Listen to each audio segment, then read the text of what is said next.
Hello বন্ধুরা, good evening. আজকে আমি একটা ভিডিও নিয়ে এলাম, সেটা হচ্ছে আপনাদেরকে ইনফরমেশন দেওয়ার জন্য এবং নিজেও দেখার জন্য। আমি যেটা বলতে করছি বা করতে চলেছি সেটা আপনাদেরকে আপ টু ডেট জানাই। এবার হচ্ছে চন্দ্রমল্লিকা, যারা শীত আসছে, শীতের সময় যারা চন্দ্রমল্লিকা বসাতে চায় তাদের জন্য উপযুক্ত সময় চন্দ্রমল্লিকার চারা করা। এগুলো আমার চন্দ্রমল্লিকার আগের বারে মেরুন চন্দ্রমল্লিকা, ডিপ মেরুন, তার আমি প্রচুর চারা করেছি। এই বর্ষার বৃষ্টিতে আপনারা ভালো করে দেখতে পাচ্ছেন, সব ডগ কেটে কেটে আমি বসিয়েছি। এইবার এগুলো এই বর্ষাটা চলে গেলে ঠিক এখন এগুলো এখানে এরকমই থাকবে। আর কিছুদিন পর এই যে আমার এই টবগুলোতে যে দোপাটি বা হরগৌরী ফুলগুলো যেই হয়ে যাবে, টবগুলো খালি হয়ে যাবে এবং সঙ্গে সঙ্গে এই গাছগুলো আমি বসিয়ে দেবো। কিছু বসাবো, কিছু লোককে দেবো। প্রচুর চারা করেছি। যারা নিতে চান আমি তো তাদেরকে দেবো অবশ্যই।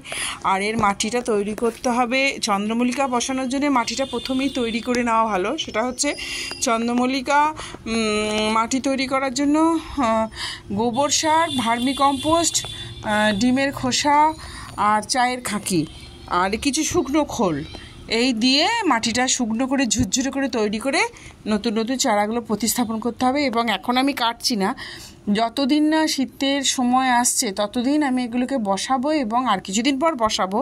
এবং এর কাজ হবে এই ডগগুলো কেটে দেবো। দেখছেন আমি গাছগুলো, আসলে এইটা আমি গোলাপ বসাবো বলে এই টবটা আমার অনেক দিন থেকেই তৈরি ছিল এবং তৈরি থাকার জন্য প্রচুর জোর পেয়ে গিয়েছে। নাহলে এত জোর হওয়ার কথা নয়, এর জোর কমাতে হবে, নাহলে অসময়ে ফুল চলে আসবে।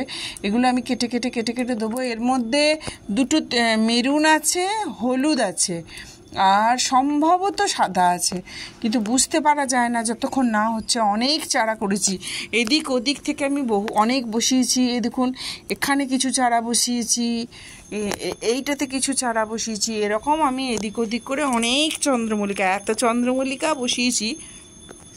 আমি এখন আর কিছু করতে এত বসাতে পারবো না। এই সময় চন্দ্রমল্লিকা লাগানো খুবই সোজা। এই দেখুন দেখাচ্ছি আমি, এই যে আগের বছর, এইটা হচ্ছে আমার আগের বছরের পুরনো গাছ। এই পুরনো গাছটাতে কিন্তু ফুল হবে না, তার কারণ হবে না কেন, হবে ছোট ছোট ফুল হবে, ভালো হবে না। তাই ভালো চন্দ্রমল্লিকা পেতে গেলে তার একটাই কাজ, এরমভাবে কেটে নিতে হবে। কিচ্ছু করতে হয় না। কেটে নিয়ে এই যে এক্সট্রা, আমার একটা হাতে ফোনটা আছে বলে আমি দুটো হাত লাগাতে পারছি না, তাতে কোনো আমার অসুবিধা নয়, আমার অভ্যাস হয়ে গেছে এরকম করে।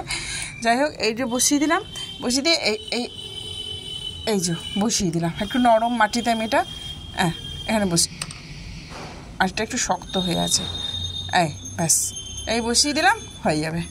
চন্দ্রমল্লিকার কাজই হচ্ছে এই পুরনো গাছে কিছুতেই, এখানে আমার অনেক কটা পুরনো গাছ আছে, 3-4টে পুরনো গাছ আছে। চন্দ্রমল্লিকা যাদেরই আগের বছরকার আছে, আমি চন্দ্রমল্লিকা একদমই কিনিনি, আগের বছরও কিনিনি, 2-3 বছর থেকে আমি কিনি না চন্দ্রমল্লিকা। আমি কিনি না, যখনই ফুলটা হয়ে যায় তখন আমি একটা চারা বাঁচিয়ে রাখি এবং বাঁচিয়ে রেখে আমি করি, ওর থেকে চারা করি। এগুলো 20-25 দিন হবে। কি সুন্দর চারাগুলো হয়েছে দেখুন। এগুলো যত কাটবো আমি, যত ডগ কেটে দেবো তত ঝাঁকুমুকু হবে। তাই আমার একটাই বলার বক্তব্য, আপনারা যারা শীতে চন্দ্রমল্লিকা বসাতে চান তারা নিজেদের বাড়িতে থাকলে বা এদিক ওদিক থেকে যেখান থেকে চন্দ্রমল্লিকার ডগ পাবেন আনুন আর বসান, ছোট ছোট পিস করে বসান, তাতেও হয়ে যাবে। কারণ এখন এই সময়টা হচ্ছে চন্দ্রমল্লিকার। আর ওই বালি দিয়ে কিচ্ছু করার দরকার নেই। আমি অনেক জায়গায় দেখেছি, ইউটিউবে অনেকজনা বলে বালি দিয়ে বসাতে হবে, দিয়ে বসাতে হবে, ওসব ঝামেলার দরকার নেই। দেখুন আমার বালিও নেই, কিচ্ছু নেই, আপনারা দেখতে পাচ্ছেন। শুধু একটু মাটি দিয়ে টব, শুধু একটা মাটির দিয়ে একটা বড় 12 ইঞ্চি টব গোলাপের জন্য রেখেছি আমি, ওটাতে আমি বসিয়ে দিয়েছি। এই চারা এখানে থাকবে না, সুতরাং ওই বালি দিয়ে ঝামেলা করার কোনো দরকার নেই। আর যদি আপনি মনে করেন যে চন্দ্রমল্লিকা এখন থেকে ঝাঁকালো করব, তাহলে কিচ্ছু না, এখনও পারেন আপনি। ডগটা কেটে নিলেন, ডগটা কেটে বসিয়ে দিলেন, এর থেকেও একটা চারা হবে। আমি কিন্তু এত ডগ ভেঙেছি যে এত চারা করেছি, আমি এত চারা বসাবো মোটেও নয়। আমি যত কটা বসাবো এবং তারপরে বাকিগুলো আমিও ওকে গিফট দিয়ে দিই।